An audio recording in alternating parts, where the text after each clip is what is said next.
Itu nama budaya, salam kebajikan, rahayu.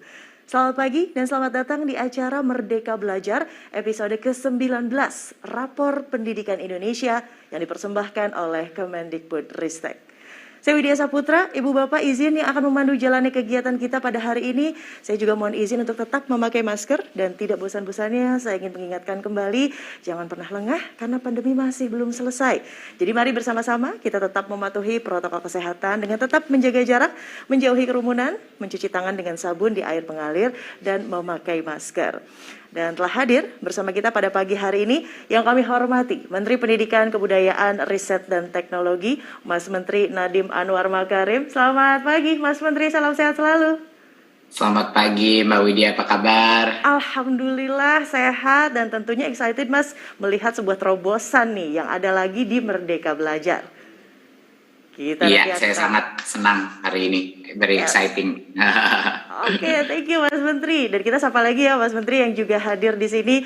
Peluncuran Merdeka Belajar episode ke-19 pada hari ini merupakan hasil kolaborasi erat antara 4 unit utama di lingkungan Kemendikbudristek. Untuk itu saya juga ingin menyapa Kepala Badan Standar Kurikulum dan Asesmen Pendidikan Bapak Anindito Aditomo, Direktur Jenderal Pendidikan Anak Usia Dini, Pendidikan Dasar dan Pendidikan Menengah Bapak Jumeri, Direktur Jenderal Guru dan Tenaga Kependidikan Bapak Iwan Syahril, dan juga Direktur Jenderal Pendidikan Vokasi Bapak Wikan Sakarinto. Selamat pagi Bapak-Bapak sekalian. Selamat pagi Mbak Widya. Selamat pagi, sehat-sehat semua dan semuanya konsisten ya dengan batik-batik yang luar biasa. Kita nanti akan berbincang Bapak-Bapak dan juga saya ucapkan selamat pagi kepada pimpinan Komisi 10 DPR RI, pimpinan Komite 3 DPD RI, pejabat dari Kementerian Koordinator Bidang Pembangunan Manusia dan Kebudayaan, Kementerian Dalam Negeri, Kementerian Agama, Bappenas, Bapak dan Ibu Gubernur, Kepala Dinas Pendidikan tingkat Provinsi, Kabupaten dan Kota, Eselon 1, Eselon 2, dan para Kepala UPT Kemendikbudristek, perwakilan mitra strategis pendidikan, serta rekan-rekan jurnalis. Dan para hadirin semuanya tentunya, semoga kita selalu berada dalam lindungan Tuhan Yang Maha Esa. Amin. Bapak Ibu sekalian, seperti yang kita ketahui, pada Merdeka Belajar episode pertama, Kemendikbudristek telah menghapus ujian nasional dan menggantinya dengan asesmen nasional atau AN sebagai evaluasi capaian dan kualitas pembelajaran di satuan pendidikan dengan berfokus pada penilaian kompetensi esensial sebagai hasil belajar yaitu literasi, numerasi, dan karakter, serta penilaian kondisi lingkungan belajar yang mendukung proses pembelajaran yang efektif. Selama ini, evaluasi terhadap sistem pendidikan melibatkan berbagai instrumen pendataan dan penjaminan mutu sebagai referensi pemerintah dalam menyusun dan memperbaiki kebijakan dan program. Namun, hal tersebut dilakukan secara terpisah dan sektoral, sehingga tidak memberikan gambaran yang utuh tentang kinerja sistem dengan komponen-komponen yang saling berkaitan satu sama lain.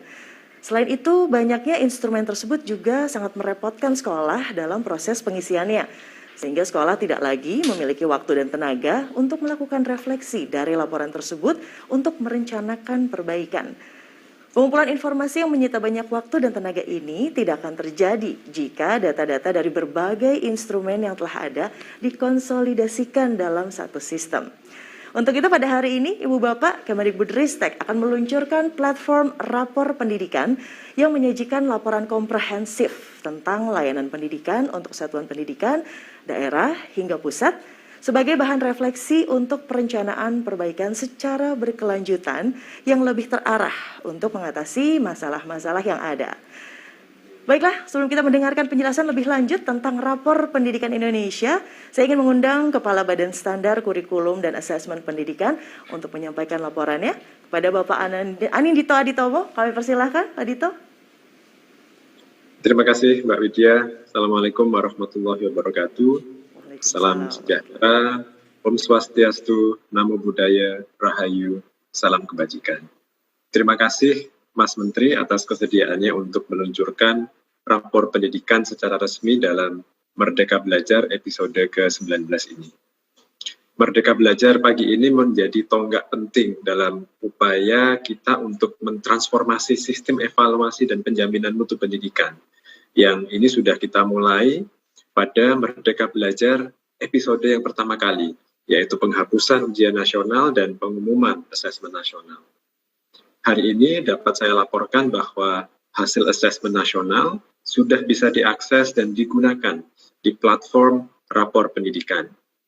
Rapor pendidikan ini merupakan hasil kolaborasi, karya gotong royong dari banyak sekali pihak. Asesmen nasional yang menjadi sumber data utama rapor pendidikan itu dirancang oleh Pusat Asesmen Pendidikan di BSKAP bersama dengan puluhan akademisi dan praktisi ahli dari berbagai bidang pendidikan. Unit-unit lain di Kemdikbudristek juga terlibat erat dalam menyusun rapor pendidikan ini. Pusat standar dan kebijakan di BSKAP menyusun konsep dan regulasinya. Ditjen Pendidikan Vokasi berkontribusi untuk indikator-indikator yang khas SMK. Ditjen GTK berkontribusi untuk indikator-indikator terkait dengan guru dan tenaga kependidikan, dan Ditjen PAUD Dikdasmen menyusun sebagian indikator, juga nanti akan mengawal pemanfaatan rapor pendidikan ini oleh Pemda di seluruh Indonesia. Dan tentu saja Pusdatin dan Wartek yang bekerja ekstra keras untuk merancang sebuah platform yang memudahkan kepala satuan pendidikan, kepala daerah, dan dinas pendidikan untuk melihat kondisi pendidikan di sekolah atau daerahnya. Di luar Kemdikbudristek, kami juga bekerja sama dengan Badan Akreditasi Nasional dalam merancang kerangka dan indikator-indikator rapor pendidikan ini. Juga dengan Kementerian Agama untuk melaksanakan asesmen nasional di madrasah dan nantinya akan memberi akses juga kepada Kemenak untuk menggunakan rapor pendidikan ini. Juga dengan Kementerian Dalam Negeri untuk menyelaraskan indikator standar pelayanan minimum di bidang pendidikan dengan rapor pendidikan kita. Dengan demikian, bagaimana kita menilai kinerja satuan pendidikan dan Pemda di bidang pendidikan itu menjadi selaras.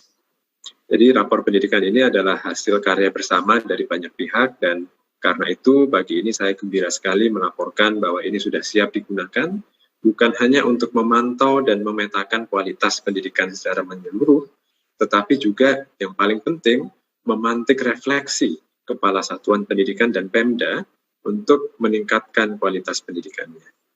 Demikian yang bisa saya laporkan. Sekali lagi terima kasih atas kesediaan Mas Menteri meluncurkan inisiatif yang menjadi bagian penting dari upaya kita mewujudkan cita-cita Merdeka Belajar.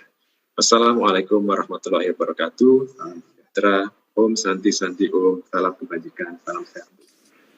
Salam sehat selalu. Terima kasih Pak Anindito Aditomo, Pak Nino untuk laporannya.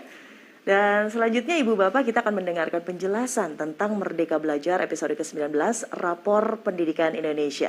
Untuk itu saya mengundang Menteri Pendidikan Kebudayaan, Riset dan Teknologi untuk memberikan paparan. Kepada yang kami hormati Mas Menteri Nadiem Anwar Makarim. Kami persilahkan. Terima kasih. Assalamualaikum warahmatullahi wabarakatuh. Salam sejahtera bagi kita semua. Om Swastiastu, Namo Buddhaya, Salam Kebajikan, Rahayu. Yang saya hormati, Pimpinan Komisi 10 DPR RI, Pimpinan Komite 3 DPD RI, Pejabat Eselon 1 dan 2 dari Kementerian dan Lembaga terkait, Kepala Badan Standar Kurikulum dan Asesmen Pendidikan, Dirjen Pendidikan PAUD dan Dikdasmen, Dirjen Guru dan Tenaga Pendidikan, dan Dirjen Pendidikan Vokasi. Ibu dan Bapak Gubernur, Kepala Dinas Pendidikan tingkat Provinsi, Kabupaten, dan Kota, Pejabat Eselon 1 dan 2, dan Kepala UPT Kemendikbudristek, perwakilan mitra strategis pendidikan, serta teman-teman jurnalis. Terima kasih sudah meluangkan waktu untuk kami mempresentasikan episode Merdeka Belajar episode ke-19. Hari ini hari yang sangat menyenangkan dan sangat penting, karena hari ini kita telah membuat inovasi daripada asesmen nasional dan akan disajikan kepada setiap sekolah untuk bisa melakukan refleksinya. Izinkan saya melakukan paparan singkat mengenai rapor pendidikan Indonesia. Berikut. Ya, kita sudah dalam episode 19, tidak terasa, hampir 2,5 tahun kami di masa pandemi dengan begitu banyak tantangannya, bisa mengeluarkan begitu banyak terobosan di dalam dunia pendidikan. Apresiasi saya sebesar-besarnya kepada tim di Kemendikbudristek dan kementerian-kementerian terkait untuk berhasil mendorong episode terakhir ini, salah satu episode yang terpenting karena hasil asesmen nasional akan sekarang bisa dijadikan bahan refleksi dan perbaikan sekolah-sekolah kita. Berikut.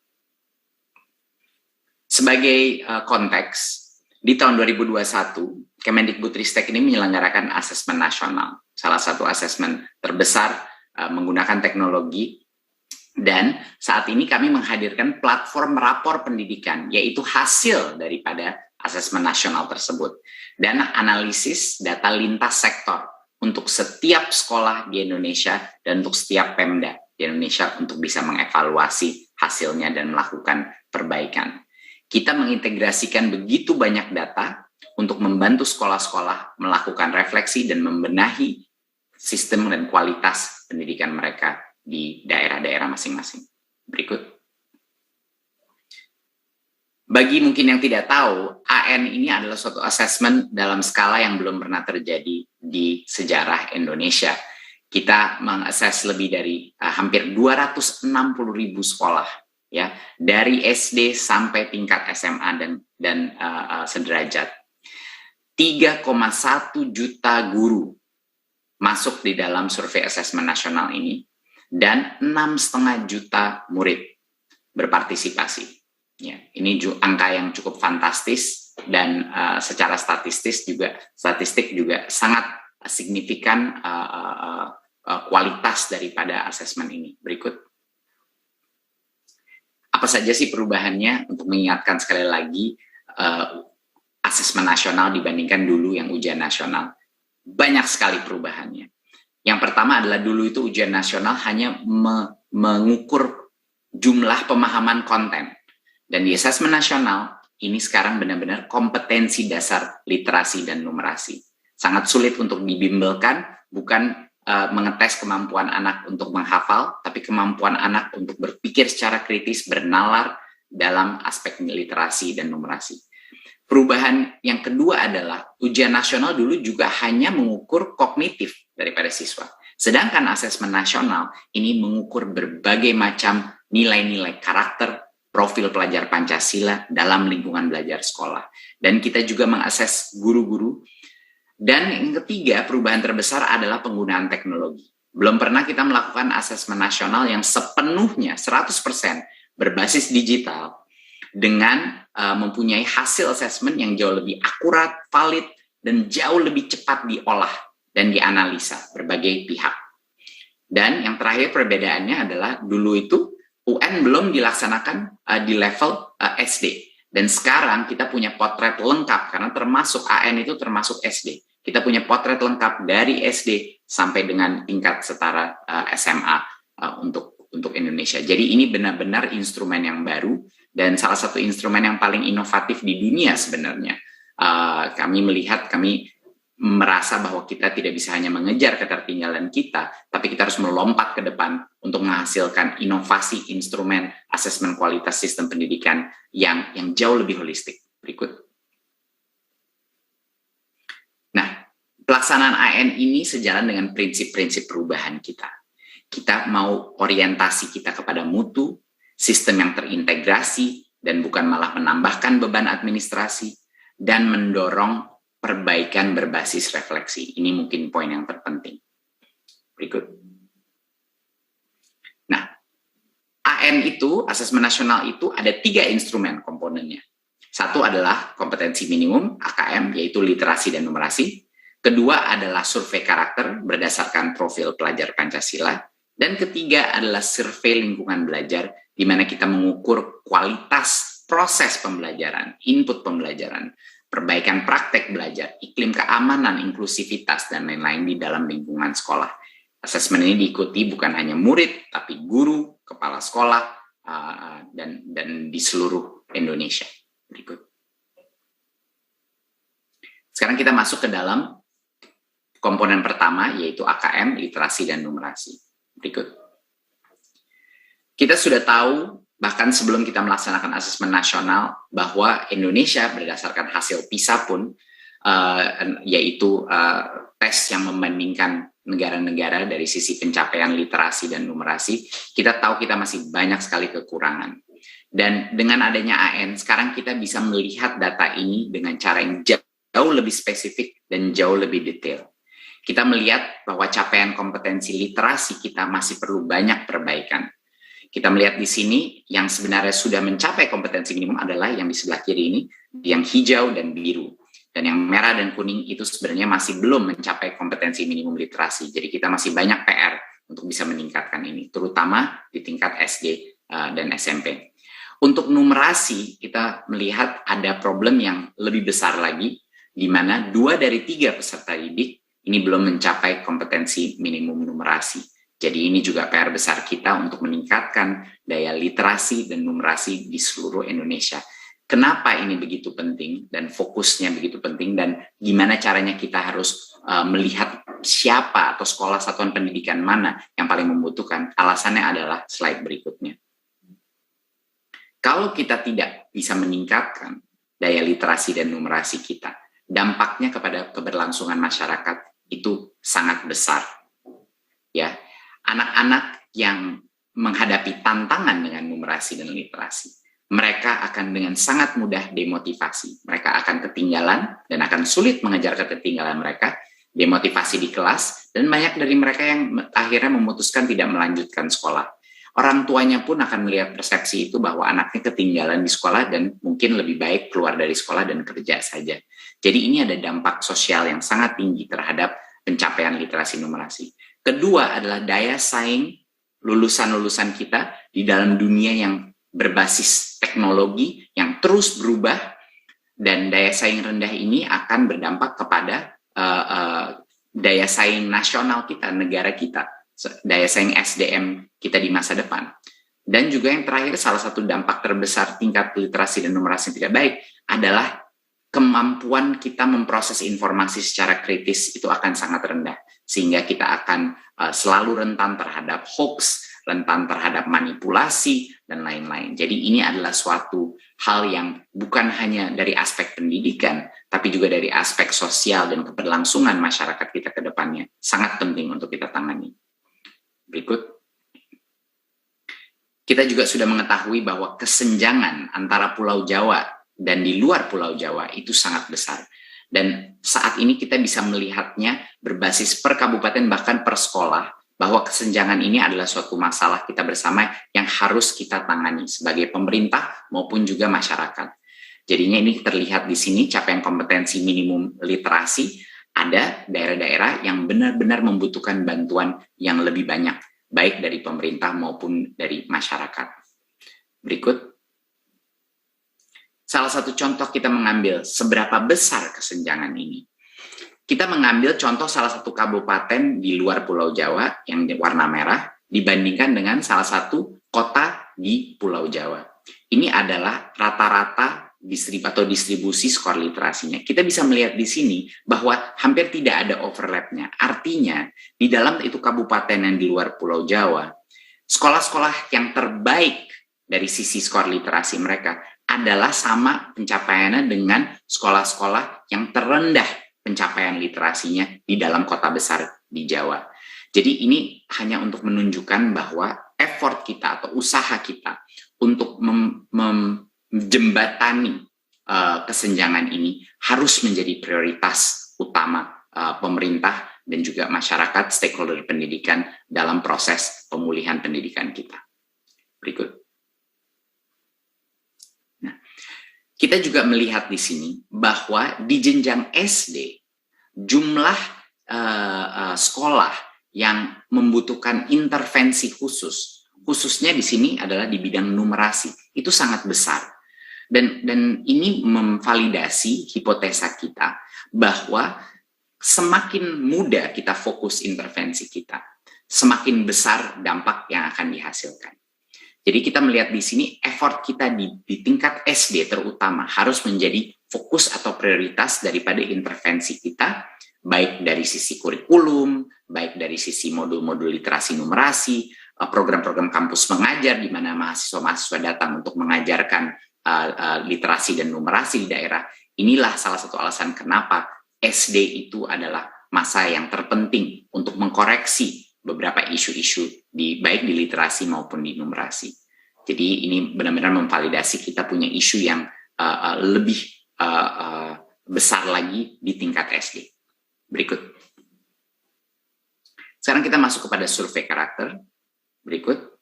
Untuk mengingatkan sekali lagi bahwa kita ada 6 profil pelajar Pancasila yang menjadi pilar-pilar daripada survei karakter kita. Di atas ada beriman, bertakwa pada Tuhan Yang Maha Esa dan berakhlak mulia. Ini adalah spiritualitas dan moralitas. Ada gotong royong, yaitu kemampuan bekerja sama sebagai tim. Ketiga adalah kreativitas, ya, kesenangan dan pengalaman menghasilkan hal baru.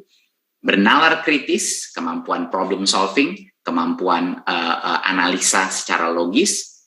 Kebinekaan global, yaitu kecintaan kepada keberagaman, dan kemandirian, yang terakhir kemandirian, yaitu kemampuan mengelola pikiran, perasaan, dan tindakan untuk mencapai tujuan belajar. Jadi kemandirian daripada murid-murid kita. Ini adalah pilar profil pelajar Pancasila yang kita gunakan untuk mengakses survei karakter.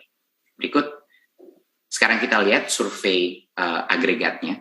Kita bisa melihat di sini bahwa ini diatur dari kiri, di mana itu yang paling tinggi skornya, sampai kanan yang paling rendah. Jadi kita melihat di sebelah kiri ini bahwa anak-anak kita dan sekolah-sekolah kita sangat kuat dalam bidang iman, takwa, dan akhlak mulia, jadi spiritualitas, moralitas, dan juga dalam aspek kreativitas. Ini 2 hal yang tertinggi. Kita punya anak-anak yang punya tingkat moralitas dan spiritualitas tinggi, kita punya anak-anak yang punya tingkat kreativitas yang sangat tinggi. Tapi di satu sisi lainnya kita punya beberapa kelemahan, dan di sini dalam aspek kemandirian, banyak anak-anak kita tidak bisa memotivasi dirinya secara independen, ya, dan mungkin tidak diberikan cukup ruang untuk memberikan otonomi atau motivasi yang di dalam dirinya.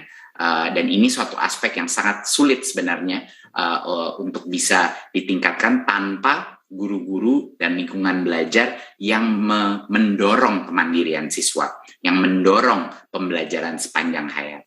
Dan juga satu lagi, yang masih rendah adalah kebinekaan global. Masih banyak aspek dalam kebinekaan dan kerukunan antar berbagai macam aspek kebinekaan, baik dari nasionalisme maupun toleransi yang harus kita tingkatkan ke depannya. Jadi ini kira-kira gambaran besar berdasarkan 6 profil tersebut, mana yang harus kita kerjakan, harus kita tingkatkan, dan mana yang sudah lumayan baik pada saat ini. Berikut. Kenapa survei karakter ini sangat penting? Kita melihat ada di sebelah kiri ini bahwa semakin baik indeks karakter kita, ya, semakin tinggi juga capaian literasi dan numerasi. Jadi ini semuanya nyambung, Bapak Ibu, semuanya nyambung.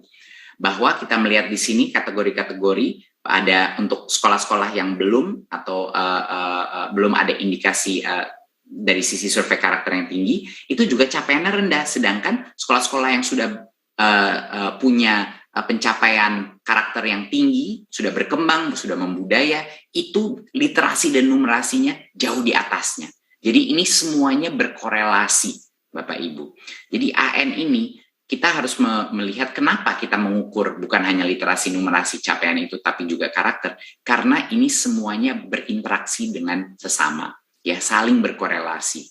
Pentingnya budaya pembelajaran yang positif, iklim yang aman, dan profil-profil pelajar itu sangat penting sebagai indikator untuk potensi pencapaian literasi dan numerasi mereka. Jadi ini mungkin poin yang sangat penting. Kita melihat carta di sebelah kiri ini luar biasa korelasinya antara karakter yang baik dan pencapaian literasi numerasi yang baik. Berikut. Nah, dibandingkan dengan misal literasi dan numerasi, capaian indeks karakter kita cenderung lebih baik, dan termasuk di sini di luar Pulau Jawa. Ya, kita memberikan contoh di sini di mana Kalimantan Utara itu memiliki capaian karakter yang sangat positif sebenarnya.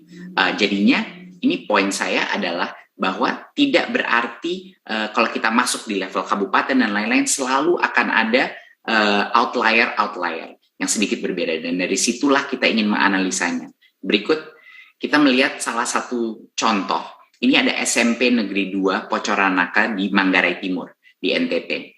Dan mereka ini di dalam sekolah atau daerah yang memiliki indeks status sosial ekonomi yang sangat rendah. Ini 10% terendah secara nasional.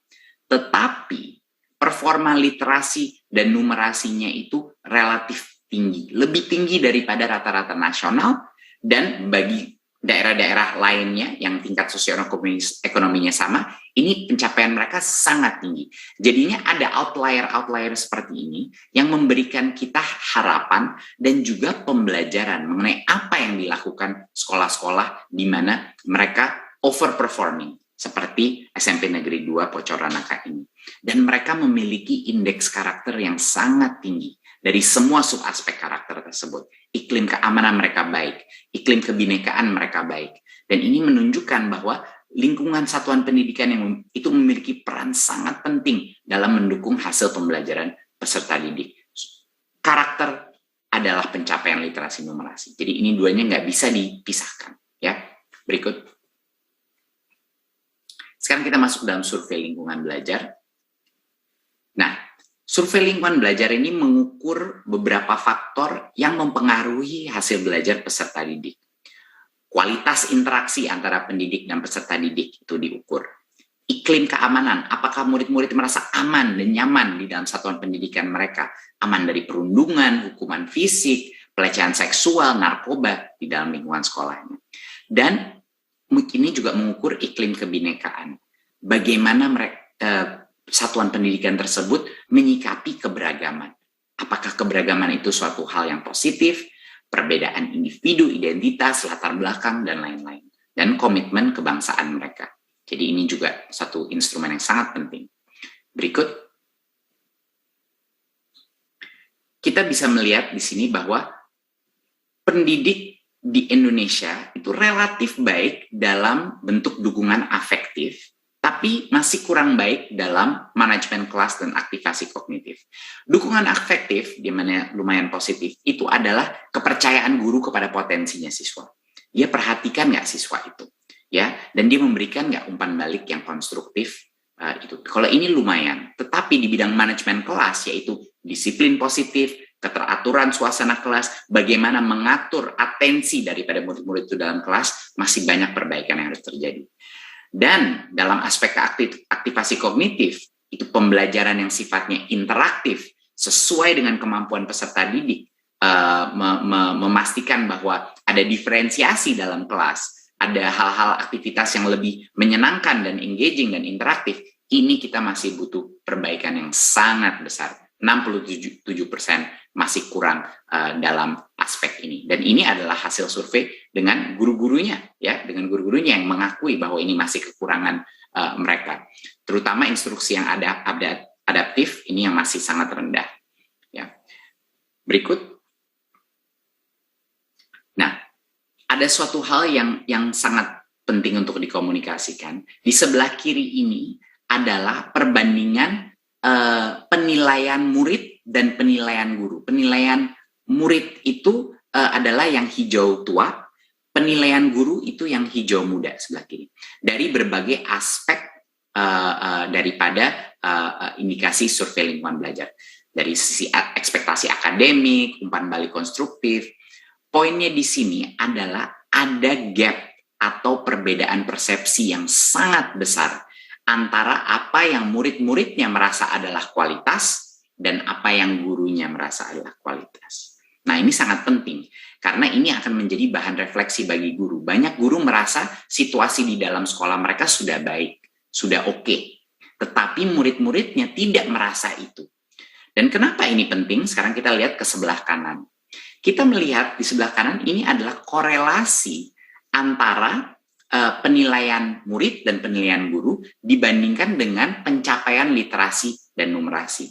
Seperti kita lihat yang warna hijau tua di sebelah kanan ini. Penilaian murid atau peserta didik itu korelasinya jauh lebih besar terhadap pencapaian di literasi dan numerasi. Jadi poinnya apa? Kalau kita mau melihat indikator apa potensi peningkatan literasi dan numerasi, kita harus menanya muridnya sebenarnya. Muridnya itu yang harus kita tanya. Kalau muridnya merasa bahwa aspek dari ekspektasi akademik, umpan balik, dan semua proses pembelajaran ini baik, ya berarti korelasi itu dengan peningkatan numerasi dan literasi itu baik. Belum tentu gurunya, kalau kita menanyakan gurunya, bisa saja persepsinya sangat beda gitu. Jadi ini adalah suatu hal yang penting bagi setiap guru untuk melakukan refleksi bahwa apa yang mungkin dia kira itu baik, dia harus menanya kepada muridnya dan dia harus mengecek apakah benar apa yang ada di otaknya dia, di benaknya dia, di dalam ekspektasi dan harapan daripada murid mereka. Ini poin yang sangat penting menurut saya. Berikut. Nah, saat ini sekarang kita masuk dalam beberapa iklim keamanan. Salah satunya adalah isu perundungan. Kita sudah tahu secara nasional perundungan adalah isu yang sangat serius dan sangat berdampak kepada pencapaian pembelajaran dan rasa keamanan siswa. Nah, ini kita ada angka 24,4% peserta didik ini berpotensi mengalami insiden perundungan di satuan pendidikan dalam 1 tahun terakhir. Untuk memberikan contoh, pertanyaan-pertanyaan apa yang kita tanyakan adalah selama 1 tahun terakhir, seberapa sering kamu memiliki pengalaman berikut ini di sekolah?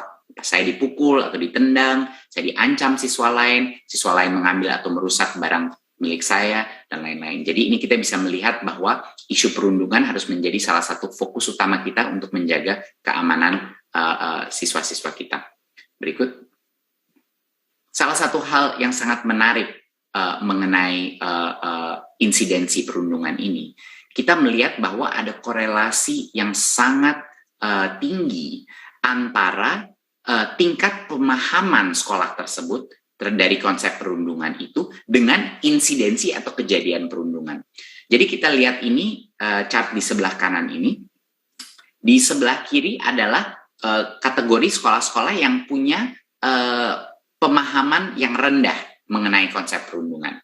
Dan di sebelah kanan itu adalah sekolah-sekolah yang punya pemahaman tinggi atau baik. Dan tinggi daripada chart itu menunjukkan tingkat insidensi perundungan yang terjadi. Jadinya apa ini menunjukkan? Bahwa semakin sekolah itu memahami konsep perundungan, semakin ada awareness, semakin ada pemahaman, semakin ada penerimaan bahwa ini adalah suatu masalah, semakin rendah insidensi perundungan di dalam sekolah tersebut. Jadi bayangkan betapa pentingnya sekolah, kepala sekolah, dan guru-guru membahas isu perundungan, betapa pentingnya mereka mengerti apa itu perundungan, dan itu akan menghasilkan, akan menurunkan insidensi perundungan di sekolah-sekolah kita. Jadi ini poin yang sangat penting. Berikut. Sekarang kita masuk ke dalam topik kekerasan seksual, di mana ini juga harus menjadi atensi nasional kita yang sangat penting. 22,4% peserta didik kita menjawab pernah pada pertanyaan yang berikut ini. Ya, 2 pertanyaan di sebelah kanan itu. Apakah siswa lain atau dewasa lain di sekolahmu pernah menunjukkan bagian tubuh tertentu atau hal-hal seksual lain secara langsung? Dan juga apakah siswa lain di sekolahmu pernah menunjukkan bagian tubuh tertentu atau hal seksual lain secara tidak langsung? Nah, walaupun kita harus terus mendalami riset ini menunjukkan hasil yang sama dengan berbagai macam organisasi masyarakat yang merasa ini adalah isu yang sangat penting dan harus didalami dan harus dimengerti setiap sekolah, ya, bahwa potensi kekerasan seksual yang terjadi di sekolah-sekolah kita harus menjadi suatu topik yang penting bagi setiap kepala sekolah, yang penting bagi setiap guru di sekolah-sekolah kita. Berikut. Nah, kita melihat juga sama seperti perundungan, kita melakukan analisa sekolah-sekolah yang punya program pencegahan dan penanganan kekerasan seksual di satuan pendidikan. Ya, jadi kita melihat ini carta sebelah kanan ini, di sebelah kiri yang merah itu sekolah-sekolah yang tidak punya sama sekali program pencegahan atau penanganan. Ya, dan yang sebelah kanan yang hijau itu adalah sekolah-sekolah yang punya program pencegahan dan penanganan. Dan kita bisa melihat dengan sangat jelas bahwa semakin sekolah itu mengimplementasi program-program pencegahan, semakin guru-guru dan kepala sekolah membahas isu ini, ya, semakin mereka membuat program dan secara eksplisit mendiskusikannya kepada murid-murid, kepada orang tua, insidensi itu menurun secara drastis. Jadi ini juga sama seperti perundungan, di mana awareness, di mana kesadaran dan proaktif mengambil tindakan dan program-program untuk menangani kekerasan tersebut itu berdampak sangat besar kepada tingkat insidensi. Berikut. Sekarang kita masuk kepada iklim kebinekaan. Apa yang kita maksudkan dengan kebinekaan? Kebinekaan itu ada 4 komponennya. Satu adalah sikap inklusif, ya. Kedua adalah komitmen kebangsaan, ya, dukungan terhadap bentuk negara, nasionalisme, Pancasila. Ketiga adalah toleransi agama dan budaya, menghargai dan menerima keragaman. Dan yang keempat adalah dukungan kesetaraan agama dan budaya. Ini adalah dukungan kesetaraan hak-hak antara kelompok mayoritas dan minoritas. Ya. Dan kita melihat di sini bahwa yang tinggi dan membudaya atau yang hijau itu sekitar 32%. Jadi 32% sekolah di Indonesia telah benar-benar membudayakan sikap kebinekaan. Ya. Dan kita punya 9%, kira-kira di sebelah kanan yang merah, satuan pendidikan yang perlu peningkatan peningkatan cukup tinggi gitu. Yang kuning di tengah 60% walaupun belum membudaya tapi sudah mulai berkembang, tapi masih perlu ditingkatkan. Jadi ini adalah suatu hal dari aspek kebinekaan yang harus kita tekuni bersama. Kita harus berubah dan setiap guru dan kepala sekolah harus bisa mengukur ini, melihat dan mencoba meningkatkan aspek iklim kebinekaan agar masyarakat di masa depan kita bisa bukan hanya hidup dengan perbedaan, tapi bisa mencintai perbedaan. Anak-anak kita bisa merasa keberagaman budaya kita dan juga rasa kebanggaan kepada nasionalisme kita itu sangat tinggi. Kita ingin anak-anak menjadi dalam suatu komunitas yang inklusif, yang benar-benar mencintai keberagaman, bukan hanya mentoleransi keberagaman. Jadi ini satu poin, dan ini adalah juga salah satu inovasi terbesar daripada survei asesmen nasional untuk bisa pertama kalinya mengukur aspek-aspek daripada kebinekaan di lingkungan sekolah kita. Berikut. Sekarang kita masuk kepada rapor pendidikannya. Jadi ini adalah suatu platform digital yang bisa diakses semua sekolah-sekolah kita dan juga Pemda untuk bisa melihat, melakukan refleksi. Berikut. Nah, kita menyajikan informasi dari rapor pendidikan ini mengenai kualitas dan ketimpangan secara paling sederhana yang bisa kita lakukan, mudah dipahami. Sebaik mungkin kita berusaha untuk membuat ini mudah dipahami. Ya, jadi ini adalah platform digital yang bisa diakses dan platform ini bisa dibuka setiap sekolah, setiap satuan pendidikan dan juga setiap Pemda untuk bisa mengidentifikasi apa area-area fokus yang benar-benar harus diperbaiki. Ya, mana kekuatannya dan juga mana kelemahannya. Ya, berikut.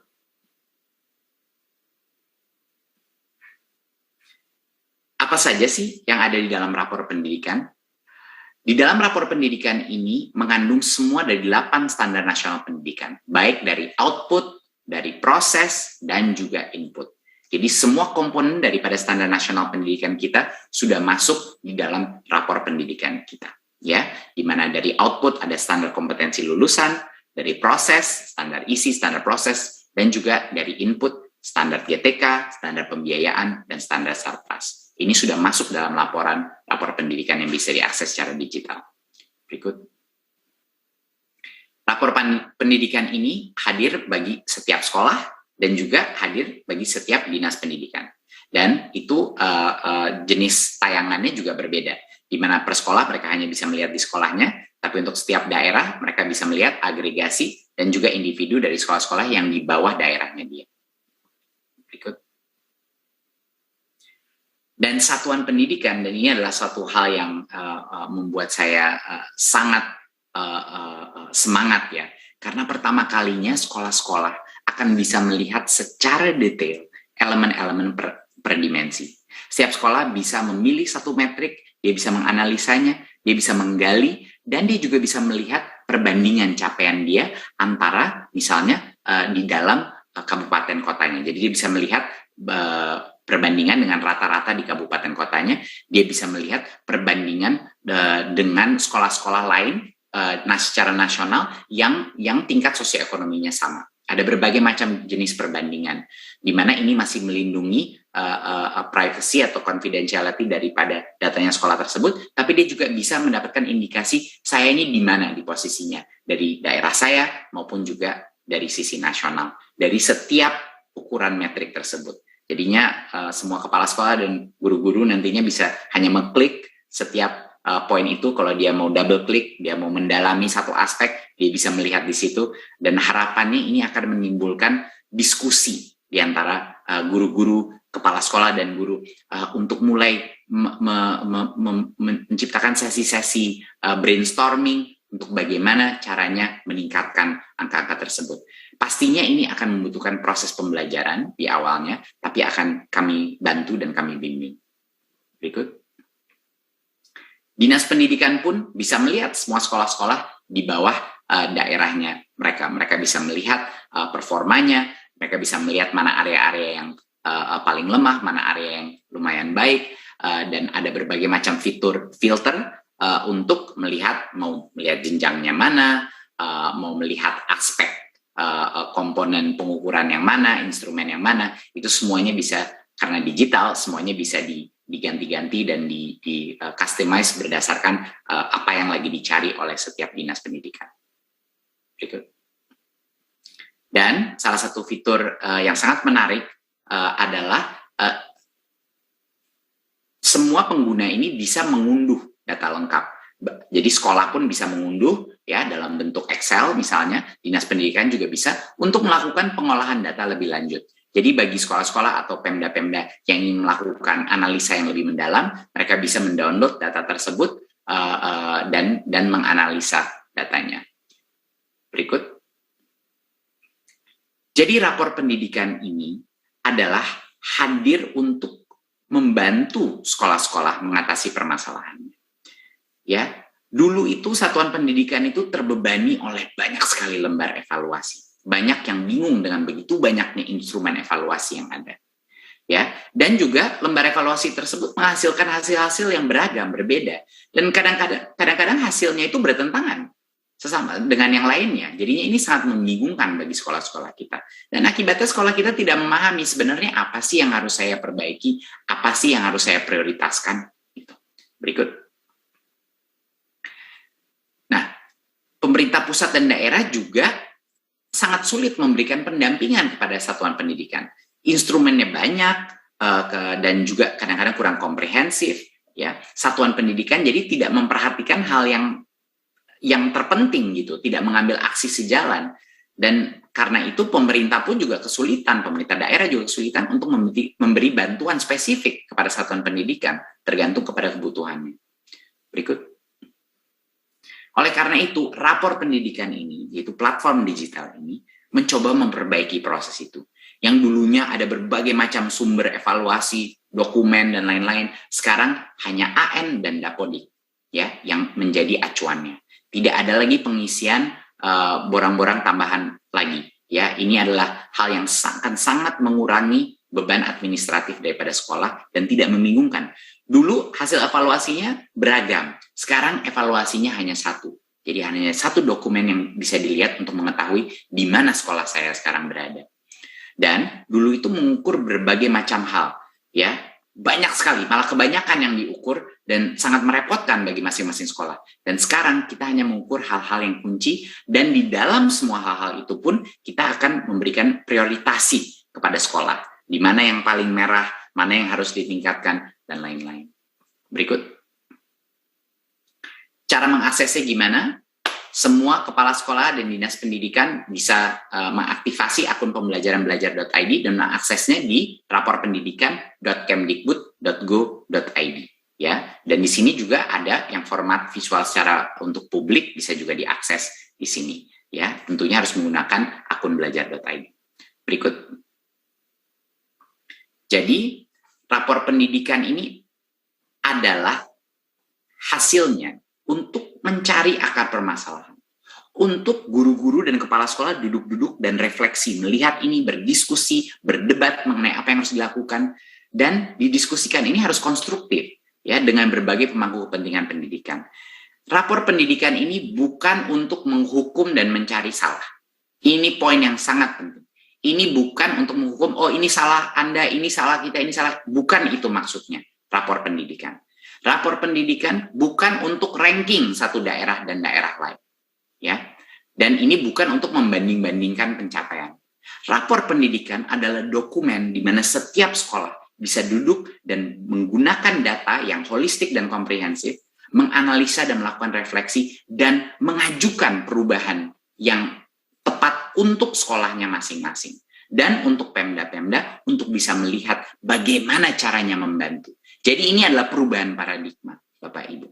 Di mana rapor pendidikan itu bukan untuk menghukum, bukan untuk meranking, tapi untuk memberikan indikator bagi stakeholder pendidikan, ini saya harus bantu di mana, saya harus benerin di mana, saya harus melangkah seperti apa. Itu sebenarnya perubahan paradigma yang kita inginkan. Dan tahun ini adalah baseline. Yang kita cari itu bukan apakah bagus apa tidak tahun ini. Yang kita cari adalah dari tahun ke tahun, tahun depan, apakah ada improvement, apakah ada peningkatan. Itu sebenarnya yang penting. Agar semua sekolah menjadi lebih baik setiap tahun. Berikut. Jadi langkah konkret apa yang dilakukan setelah melihat rapor pendidikan? Pertama, identifikasi masalahnya. Ya. Kedua, refleksi. Ini poin yang luar biasa pentingnya.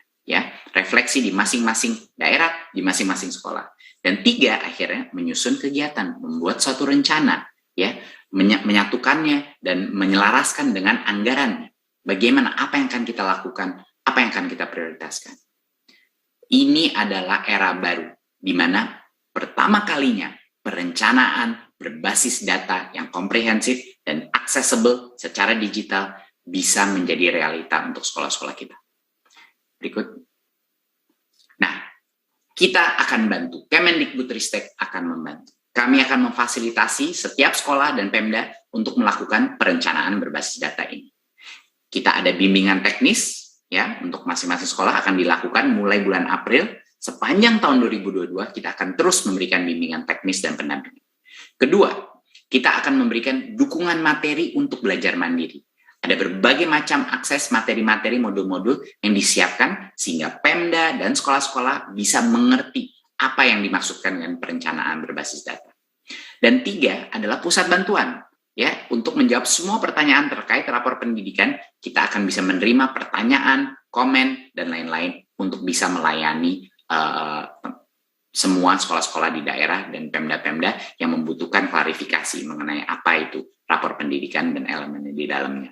Berikut. Jadi, Bapak Ibu, mungkin sekian presentasi saya.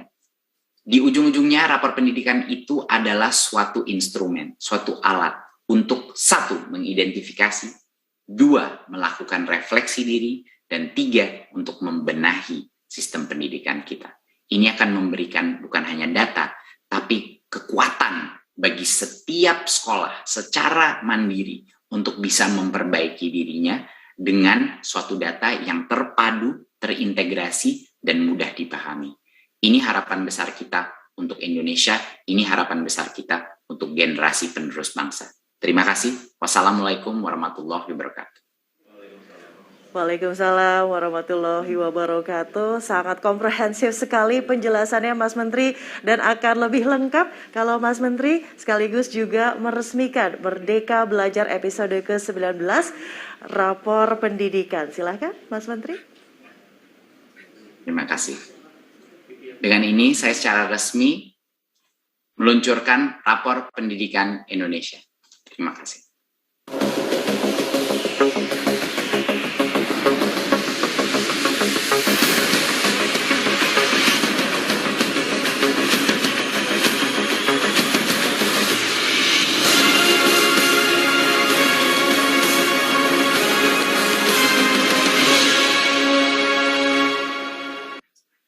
Resmi diluncurkan rapor pendidikan Indonesia. Semoga platform rapor pendidikan ini dapat menjadi ajakan untuk beraksi dengan menggunakan rapor pendidikan secara aktif di tingkat satuan pendidikan dan daerah. Baiklah Bapak Ibu sekalian, selanjutnya mari sama-sama kita menyaksikan video tentang platform rapor pendidikan berikut ini.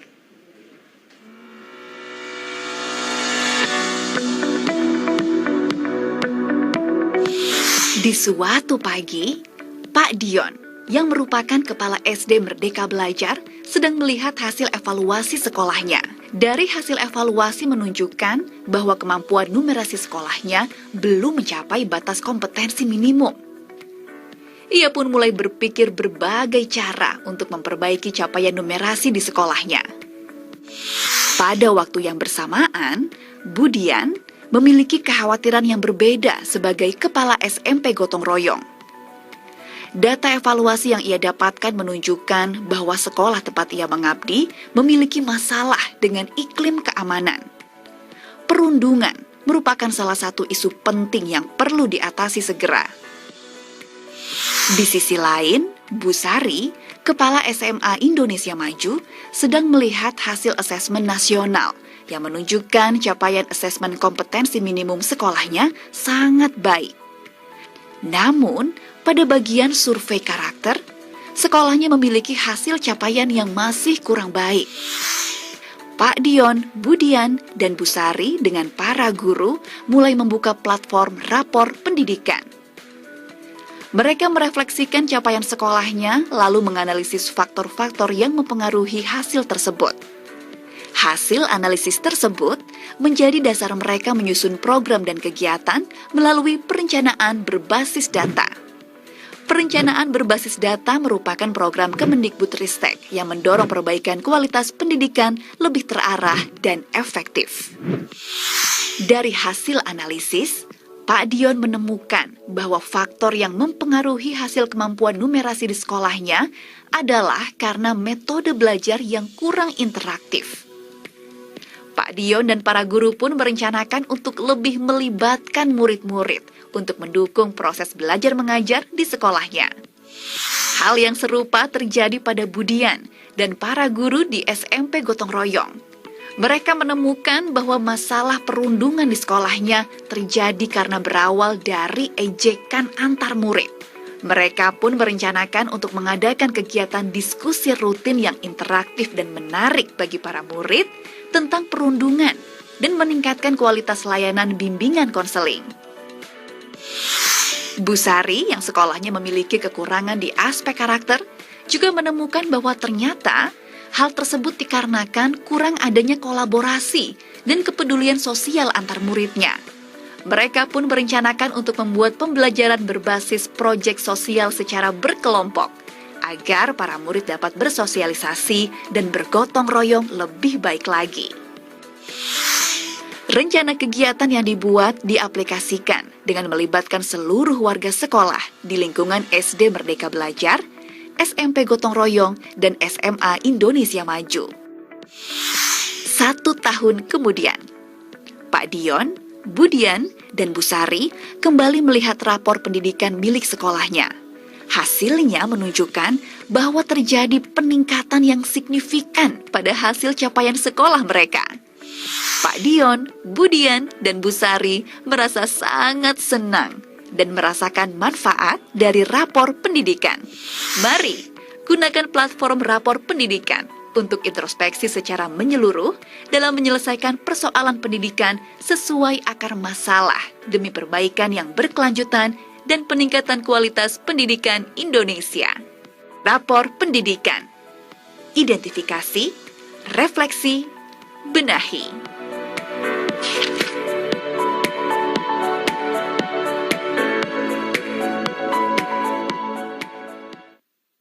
Identifikasi, refleksi, dan juga benahi. Itu dia video platform rapor pendidikan. Dan berikutnya Ibu Bapak, kita akan masuk ke sesi diskusi dengan para penerima manfaat dari platform rapor pendidikan. Untuk itu kembali saya akan mengundang Menteri Pendidikan Kebudayaan, Riset, dan Teknologi, Mas Menteri Nadiem Anwar Makarim. Dan saya juga mengundang ada Budian, Pak Dion, dan Bu Sari. Bukan dong, ini dia Kepala Dinas Pendidikan Kabupaten Probolinggo, Bapak Fatur Rozi, Kepala SMA Dharma Loka Pekanbaru Riau, Ibu Desi Pratiwi, Kepala SDN 20 Salon Meraling Kabupaten Wajo, Sulawesi Selatan, Bapak Syahrir, untuk bergabung bersama kami. Mas Menteri, Ibu Bapak, silahkan ini diskusi langsung, maka saya langsung menyerahkan kepada Mas Menteri. Silahkan Mas Menteri. Terima kasih. Assalamualaikum, selamat pagi Bapak Fatur, Ibu Desi, Bapak Syahrir, apa kabar? Alhamdulillah baik, Senang sekali bisa bertemu, berdialog pada hari ini. Setelah kita tadi itu bersama meluncurkan platform rapor pendidikan, saya ini pengen banget mendengar pendapat Ibu dan Bapak terkait terobosan Merdeka Belajar ke-19 ini. Jadi pemanfaatan rapor pendidikan ini salah satunya itu berisi laporan hasil asesmen nasional. Diharapkan akan menjadi acuan perencanaan kebijakan untuk mutu pendidikan kita. Jadi menurut Ibu dan Bapak, bagaimana evaluasi pelaksanaan AN dan pemanfaatan rapor pendidikan bisa membantu kita mengidentifikasi root cause, akar permasalahan pendidikan di Indonesia, khususnya yang dihadapi oleh kepala dinas, kepala sekolah, dan guru. Bisa dimulai dengan Bapak Fatur dulu, lalu Ibu Desi dan Bapak Syahril. Silakan.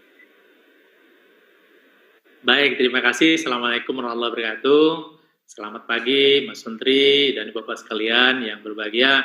Sungguh ini satu momen yang luar biasa bagi kami, Dinas Pendidikan Kabupaten Probolinggo, karena pada hari ini sudah diluncurkan rapor pendidikan Indonesia yang sangat holistik dan komprehensif dalam melakukan penilaian terhadap seluruh komponen pembelajaran yang ada pada satuan pendidikan. Kami sungguh berterima kasih karena ini sangat luar biasa. Ada hal yang menjadikan kami memiliki satu rapor pendidikan di Kabupaten Probolinggo khususnya, sehingga dari sana kemudian platform rapor pendidikan itu menjadi bahan evaluasi bagi kami untuk melakukan refleksi, kemudian melakukan perencanaan sekaligus membenahi apa yang ada di kami.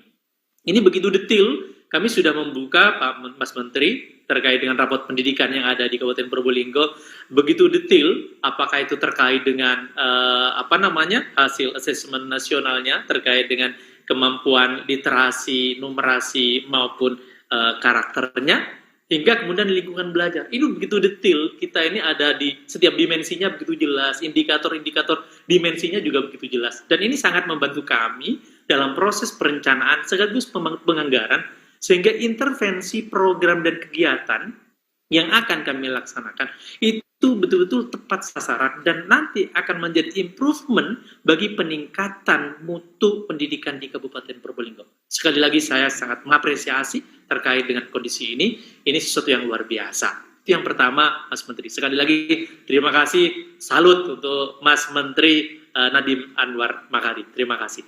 Yang kedua, sumber datanya memang bukan hanya dari hasil asesmen nasional yang di situ juga sudah cukup komprehensif, tapi juga sumber datanya juga diambil dari Dapodik. Nah, ini memang yang membutuhkan satu validitas data yang oleh operator-operator sekolah harus betul dipastikan validitasnya. Kami ingin menyampaikan informasi di Kabupaten Probolinggo. Alhamdulillah sejak tahun 2018, Mas Menteri, Kabupaten Probolinggo ini bekerja sama dengan inovasi. Nah, kemudian kita melakukan identifikasi satuan-satuan pendidikan yang dari jumlah peserta didiknya sedikit, sementara jumlah guru kita terbatas. Akhirnya kemudian kami membuat satu terobosan yang bernama multi-grade teaching atau pembelajaran kelas rangkap. Nah, dalam konteks ini mungkin nanti data di Dapodik akan ada ketidaksesuaian antara jumlah rombel dengan jumlah guru. Nah, ini saya berharap nanti bisa difasilitasi di dalam platform rapor pendidikan ini, karena sejatinya untuk siswa SD dengan kelas reguler itu membutuhkan 9 guru, 6 guru kelas, kemudian ada 1 guru agama, ditambah lagi 1 guru olahraga plus kepala sekolah. Dengan multi-grade teaching kita tidak butuhkan banyak guru, bisa jadi hanya 4-5 guru dengan proses pembelajaran kelas rangkap. Dan alhamdulillahnya juga fokus pembelajarannya literasi, numerasi, dan karakter. Ini sesuatu yang luar biasa dan saya berharap ini juga nanti bisa diakomodasi di dalam Dapodik terkait dengan kondisi-kondisi atau local wisdom yang ada di daerah yang terjadi. Karena bagaimanapun juga ini adalah kondisi nyata yang kami hadapi. Overall, pada prinsipnya saya sangat berterima kasih. Ini sangat memudahkan kami untuk membuat satu perencanaan penganggaran dalam melakukan intervensi program dan kegiatan dalam upaya meningkatkan mutu pendidikan di Kabupaten Probolinggo. Terima kasih Pak Fatur, luar biasa. Silakan Bu Desi. Baik, terima kasih. Selamat pagi Mas Nadiem, Mas Menteri. Baik, sebelum saya menjawab pertanyaan dari Mas Menteri, saya ingin mengucapkan terima kasih yang banyak untuk Mas Menteri, Mas Nadiem, dan juga tim Kemendikbudristek ya, yang sudah mencurahkan pikiran, perasaan, waktu, tenaga, semuanya untuk peningkatan pendidikan di Indonesia. Nah, kami tahu banget bahwa Bapak dan tim hadir untuk kami tidak berjuang sendiri. Terima kasih banyak, Pak. Mengenai Asesmen Nasional 2021 ya Pak ya, saya ingat benar pada saat itu di tahun 2020 kita kepala SMA swasta dan negeri itu dipanggil oleh Dinas Pendidikan Provinsi Riau pada saat itu untuk mensosialisasikan tidak adanya lagi ujian nasional, diganti dengan asesmen nasional. Di situ saya masih ingat banget ada narasumber yang begitu luar biasa menyampaikan dan menjelaskan kepada kita mengapa adanya asesmen nasional ini, bahwa kita harus membantu pemerintah untuk biar pemerintah tahu pemetaan kualitas mutu pendidikan Indonesia seperti apa. Bukan lagi sekedar kita itu pendekatan kepada rasa takut tidak lulus, tetapi kita ingin tahu kualitas peningkatan pendidikan seperti apa, sehingga kita tahu solusinya seperti apa. Jadi disarankan untuk kita semuanya sebagai kepala satuan pendidikan untuk meneruskan kepada guru dan peserta didik bahwa kita itu harus jujur, apa adanya saja, diisikan seperti itu. Nah ini biar sekali lagi, biar tidak salah survei, biar tidak salah hasil. Nah lalu pada saat itu saya masih ingat banget ya Pak, ya Mas Nadiem ya, pada saat itu daring. Jadi saya mengumpulkan beserta dengan guru PIC yang mengumpulkan peserta didik SMA Dharma Loka di sana, yang terpilih ada 45 dan 5 yang cadangan. Jadi kita sampaikan apa sih sebenarnya visi misi, apa sih sebenarnya why-nya mengapa asesmen nasional itu diadakan. Jadi kita ingin kasih tahu sama anak-anak jangan takut. Ini bukan untuk lulus tidak lulusnya, tetapi ini benar-benar kalian harus kerjakan dengan jujur, tapi tetap harus sungguh-sungguh. Jadi saya juga tidak mau nanti hasilnya sembarangan, abal-abalan seperti itu. Ini juga berkaitan nanti dengan rapor pendidikan sekolah. Nah, jadi saya sangat senang sekali nih, Mas Menteri ya, dengan adanya rapor pendidikan seperti ini. Jadi pendekatan kita tidak lagi pendekatan ketakutan, fear-nya yang kita tonjolkan seperti sebelum-sebelumnya, tetapi kita lebih menekankan kepada awareness-nya untuk growing up. Nah, jadi kita senang banget setiap tahun itu kalau bisa kita ada rapor pendidikan ini. Ini seperti free medical check up untuk sekolah nih. Seperti kita kalau ke rumah sakit itu udah free medical check up-nya. Jadi kita tahu di bagian mana sakitnya dan kita tahu obatnya apa. Nah, ini kita dibantu banget dengan Kemendikbudristek ya. Dengan adanya rapor pendidikan ini, sehingga nanti ke depannya kita jadi lebih mudah untuk mengetahui kita berada di level mana kira-kira, misal contoh seperti itu, dan apa poin-poin yang harus masih kita tingkatkan, Mas Menteri. Dan saya senang sekali, sekolah itu tidak lagi dibanding-bandingkan sekolah A lebih bagus atau sekolah B, tetapi kita berpacu dalam progres. Jadi kita lihat tahun ini progres kita seperti apa, tahun depan kira-kira ada peningkatan atau tidak. Nah ini poin yang paling penting, karena menurut saya progres itu di dunia pendidikan itu nomor 1. Siswa sendiri tidak suka dibanding-bandingkan. Dan ketika kita menerima siswa, kita pun ada melakukan tes. Tes itu gunanya apa? Untuk mengetahui kira-kira di level mana anak kita, kemampuan kita. Jadi kalau misalnya ketika masuk nilai matematikanya 40, kita jangan memaksa langsung 80 dan 90, itu salah fatal. Itu yang ada anak-anak menyontek, yang ada anak-anak berbuat curang. Nah ketika kita tahu progresnya seperti apa, 40, ketika ada progres ke 50, itu sudah luar biasa. Nah, hal-hal seperti ini, Mas Menteri, kita dari pihak sekolah sebagai user, sebagai lapangan itu sungguh bersyukur sekali.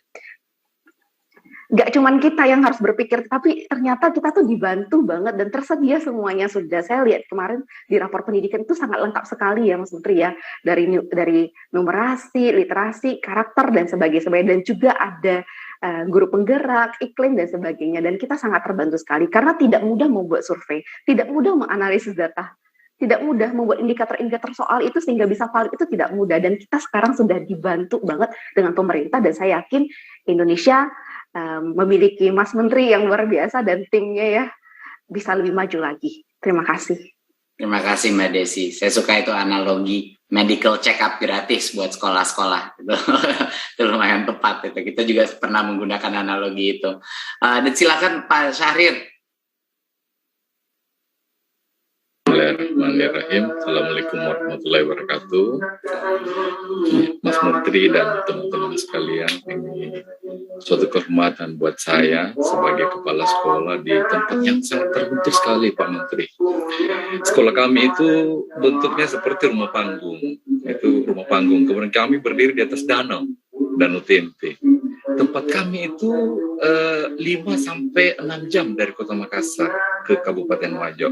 Itu tantangan terbesar buat saya dan teman-teman saya di sini untuk mengembangkan sekolah ini. Nah, dengan adanya rapor mutu ini itu sangat membantu saya mulai mendengar penjelasan dari Mas Menteri tadi bahwa dengan melihat rapor mutu Anda bisa mengidentifikasi masalah yang ada di sekolah Anda, bisa melakukan refleksi, kemudian membuat perencanaan untuk pengembangan. Ya, betul sekali. Kemarin saya sudah berusaha diskusi dengan teman-teman. Besok itu ada pertemuan seperti ini. Kita akan mendapatkan pelajaran, masukan mengenai teknis dari apa yang akan kita dapatkan dari laporan itu. Yang saya garis bawahi di sini adalah ada kejujuran yang kita bisa raih, ada kejujuran yang kita bisa buka bersama tim kami di sekolah untuk membuat perencanaan. Asal tahu aja Mas Menteri dan teman-teman sekalian bahwa di sekolah kami itu ada siklus banjir. Pertama bertugas di sini itu ada 6 bulan, Bapak. Bahkan untuk berjuang memberi pelayanan terbaik kepada siswa kami itu kami harus membuat suatu program inovasi yang namanya Guru Perahu.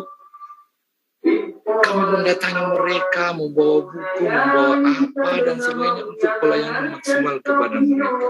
Begitu Bapak. Jadi asas manfaat dari rapor pendidikan buat kami sangat besar sekali untuk menentukan apa yang harus kami lakukan ke depan 1 tahun, 2 tahun, 3 tahun dan seterusnya.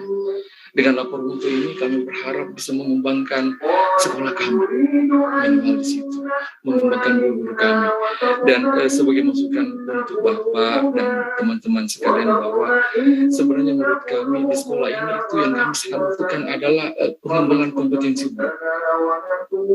Bahkan di atas perahu pun kami bisa mengajar, Pak Menteri. Kami datangi mereka, kami belai mereka, kami rangkul mereka untuk kegiatan pelayanan dan pembelajaran demi mencapai tujuan kita bersama untuk mencerdaskan masyarakat Indonesia. Sekira itu yang saya bisa sampaikan untuk sementara. Terima kasih. Luar biasa. Terima kasih Pak Syahrir. Ini jadi sangat kelihatan bahwa sebenarnya rapor pendidikan itu ada beberapa tema yang disebut tadi sama Bu Desi, Pak Fatur, sama Pak Syahrir, yaitu kejujuran, ya, kejujuran dan transparansi. Dan tanpa ada transparansi, kita tidak akan mungkin bisa melakukan perbaikan. Jadi step pertama adalah untuk bisa menerima data tersebut dan bukannya malah defensif, bukannya malah kita menolak hasil data tersebut, tapi malah saya bisa belajar apa ya dari data ini? Apa yang bisa saya lakukan dari data ini? Hanya proses membelajari hasil rapor pendidikan itu menurut saya akan menjadi salah satu proses transformasi terbesar di dalam masing-masing sekolah. Sekarang bayangkan Ibu Bapak, sekolah-sekolah semua akan membuka rapor ini, mungkin dia nggak mengerti semuanya, tapi dia akan menyelidiki apa ini maksudnya iklim keamanan, apa ini maksudnya literasi, apa yang bisa lakukan. Mungkin dia bakal nge-WA guru-guru lain, mungkin dia punya kontak guru penggerak, dia mau hubungi, ini maksudnya apa sih? Diskusi itu, perdebatan itu yang akan mulai menyadari, oh jadinya sekolah itu harusnya begini ya, oh jadinya perilaku saya harusnya begini ya, gitu, dan lain-lain. Dan itu mungkin harapan besar kita. Sebenarnya wah, kalau saya ada lebih banyak waktu, saya kepengen diskusi panjang lebar sama Bapak Ibu sekalian mengenai rapor pendidikan ini. Tapi mohon maaf, sayang sekali waktu kita ini sangat terbatas. Jadi untuk kesempatan kali ini kita sampai di sini dulu ya Bapak Ibu. Terima kasih nih Ibu dan Bapak udah meluangkan waktu untuk hadir di peluncuran ini, berdialog. Semoga di lain kesempatan kita bisa bertemu dan membicarakan lebih banyak hal lagi. Terima kasih. Wassalamualaikum warahmatullahi wabarakatuh. Waalaikumsalam warahmatullahi wabarakatuh. Terima kasih, diskusi yang sangat inspiratif Ibu dan Bapak. Dan untuk Mas Menteri, kami mohon kesediaannya untuk tetap kembali bersama kami, karena sebentar lagi kita akan memulai sesi tanya jawab dengan rekan-rekan media. Baik, Mas Menteri izin saya membacakan pertanyaan pertama. Ini dari Indriani, LKBN Antara. Pertanyaannya, bagaimana upaya Kemendikbudristek agar rapor pendidikan dapat digunakan secara optimal? Lalu bagaimana koordinasi dengan Kemendagri, serta apakah ada sanksi nih katanya Mas Menteri yang diberikan jika daerah tidak memanfaatkan rapor pendidikan tersebut? Silakan Mas Menteri. Ya, mungkin patut saya ingatkan bahwa esensi daripada rapor pendidikan ini untuk memudahkan kepala sekolah, dinas pendidikan untuk memetakan kondisi pendidikan di dalam sekolahnya atau di daerahnya. Kemudian langkah berikutnya mengoptimalkan pemanfaatannya. UPT Kemendikbudristek akan mendampingi Pemda, forum kepala daerah, dan forum pengawas satuan pendidikan untuk melakukan refleksi dan perencanaan berbasis hasil dari rapor tersebut. Nah, untuk mengoptimalkan pemanfaatan rapor pendidikan Pemda, sejak Oktober 2021 kami berkoordinasi erat dengan Kemendagri. Koordinasi ini kami sepakat bahwa data rapor pendidikan digunakan untuk mengukur pemenuhan standar pelayanan minimum atau SPM bidang pendidikan, sebagaimana diatur dalam Permendagri nomor 59 tahun 2021. Dan karena platform ini merupakan bagian dari Merdeka Belajar, kami tidak memaksakan Pemda untuk menggunakan rapor pendidikan. Dan Kemendikbudristek juga tidak akan memberikan sanksi jika Pemda tidak menggunakannya. Tapi sayang aja, ini adalah data yang luar biasa paling komprehensifnya, refleksi untuk meningkatkan. Tentu semua daerah menginginkan tingkat numerasi dan literasinya meningkat. Tentu semua daerah ingin iklim sekolah mereka aman. Ya, jadi saya tidak percaya bahwa akan ada kepala dinas ataupun kepala sekolah yang tidak kepengen keburu-buru membuka ini. Menurut saya di seluruh Indonesia pasti mereka ingin mengetahui seperti apa gambaran peta mutu kualitas di dalam sekolahnya maupun di dalam daerahnya. Jadi itu harapan besar kita. Tapi ini Merdeka Belajar, ini bukan paksaan, ini adalah bantuan. Bantuan kami agar sekolah-sekolah bisa mulai proses refleksi yang sesungguhnya. Baik, terima kasih Mas Menteri atas jawabannya. Judulnya saja Merdeka Belajar ya, jadi tidak ada paksaan. Mas Menteri, ini pertanyaan yang kedua. Saya membacakan dari Dian Warastuti, Harian Waspada. Bagaimana respon daerah dan satuan pendidikan mengenai rapor pendidikan sejauh ini? Silakan Mas Menteri. Ya. Rapor pendidikan ini kan baru dirilis secara terbatas. Di tahap ini kami memberikan pemahaman kepada Pemda dan Dinas Pendidikan tentang tujuan dan manfaat dari rapor pendidikan. Alhamdulillah para kepala daerah dan kepala sekolah itu mendukung platform ini. Mereka bilang platform ini akan sangat berguna untuk memperbaiki kualitas pendidikan mereka. Dari daerah sampai nasional. Tentunya mereka masih butuh pendidikan, masih butuh pemahaman yang lebih dalam mengenai semua aspek ini. Banyak dari mereka ini adalah hal yang baru. Ya, dan juga rapor pendidikan ini kami mendengar ada beberapa concern ya, bahwa rapor pendidikan itu nantinya bisa merusak citra sekolah ya dan daerah atau kinerjanya yang belum baik. Pada kesempatan kali ini saya ingin menekankan sekali lagi bahwa data dari rapor pendidikan di tahun pertama ini hanya baseline untuk memetakan kondisi awal. Yang penting itu nanti deltanya, progresnya daripada tahun ke tahun. Seperti yang dibilang Bu Desi tadi, kita bukan berlomba melawan sekolah lain atau melawan daerah lain, kita berlomba pada diri sendiri untuk menjadi lebih baik setiap hari. Jadinya itulah perlombaannya adalah saya bisa nggak lebih baik? Sebagai saya kepala sekolah, saya bisa lebih baik nggak dari tahun lalu? Dan tahun sebelumnya, bisa nggak terus saya improve? Apa kelemahan-kelemahan utama saya? Apa yang bisa saya lakukan? Carilah informasi, carilah inisiatif, lakukan perencanaan berbasis data. Ya, jadi yang penting adalah bagaimana rapor ini bisa menjadikan suatu tindakan, suatu langkah, itu yang penting. Bukan masalah ranking, bukan masalah menghukum, bukan perbandingan antara daerah, itu tidak penting. Yang penting adalah kesadaran setiap sekolah untuk melakukan perubahannya, itu yang terpenting. Baik, Mas Menteri, terima kasih sudah dijawab tadi dari Dian Warastuti. Yang terakhir ini Mas Menteri dari Esther, Harian Kompas. Esther bertanya bagaimana perubahan yang berfokus pada kualitas pendidikan ini untuk benar-benar bisa segera dirasakan anak-anak Indonesia sehingga mereka punya bekal yang cukup dan mumpuni untuk sukses dalam kehidupan dan menjadi pembelajar sepanjang hayat. Silakan Mas Menteri. Ya, rapor pendidikan ini bukan hanya suatu dokumen. Rapor pendidikan ini adalah suatu sinyal kepada setiap sekolah, setiap kepala sekolah, kepada setiap guru mengenai apa yang penting dalam proses input dan output daripada sistem pendidikan. untuk pertama kalinya secara detail mereka akan mendapat sinyal dari kita, dari pemerintah pusat, dari kementerian, mengenai apa yang penting. Dan yang penting itu bukan hanya numerasi dan literasi. Yang penting itu bukan ngafal-ngafal suatu materi dan bisa mengeluarkannya dalam tes, tapi juga karakter itu penting. Tapi juga kreativitas itu penting. Kebinekaan itu penting. Keamanan rasa siswa itu penting. Opininya murid-murid mereka terhadap kinerja dia itu penting. Diskusi dan refleksi itu penting. Jadinya menurut kami, bagi banyak sekali sekolah yang pertama kali akan melihat data yang begitu komprehensif seperti ini akan menimbulkan proses transformasi pola pikir yang terbesar menurut saya yang akan kita alami di masing-masing daerah. Mereka akan mulai menyadari, oh itu diukur toh, itu penting toh, gitu. Dan perubahan mindset itu, perubahan pola pikir itu akan pasti dirasakan oleh kepala sekolah, akan dirasakan oleh guru, dan karena itu murid-muridnya pun akan di jangka panjang mengalami perubahan dalam proses pembelajaran.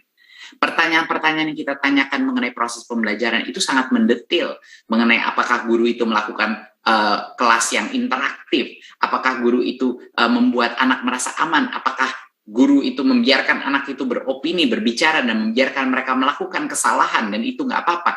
Hal-hal spesifik itu akan pasti merubah kondisi dan budaya pembelajaran di masing-masing ruang kelas. Dan harusnya itu hasil yang kita inginkan. Jadi itulah yang akan dirasakan anak-anak.